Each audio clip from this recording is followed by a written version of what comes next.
ஒரு பெரிய வெங்காயம் நறுக்கி வச்சிருக்கேன், 2 தக்காளி நறுக்கி வச்சிருக்கேன், இஞ்சி வச்சிருக்கேன், ஒரு பெரிய பூண்டை உரிச்சு எடுத்து வச்சிருக்கேன், ஒரு பச்சை மிளகாய் 2ஆ கட் பண்ணி வச்சிருக்கேன்.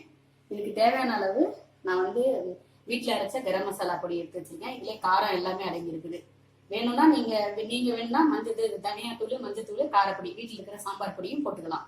இப்போ நான் அந்த 1 டம்ளர் ரைஸ் எடுத்திருக்கேன். இந்த அரைக்கரையை அலம்பி எடுத்து வச்சிருக்கேன். இப்போ இதை ஒரு நல்லெண்ணெய் சேர்த்துக்கலாம். அந்த சமையலுக்கு அடுப்பத்தை வச்சுட்டேன்.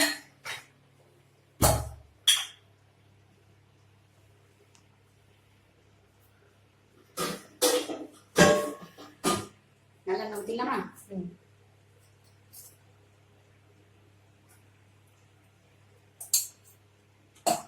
நல்லெண்ணெய் ஊற்றிக்கோங்க.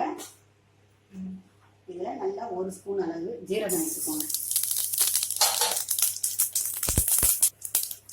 2 பச்சை மிளகாய்,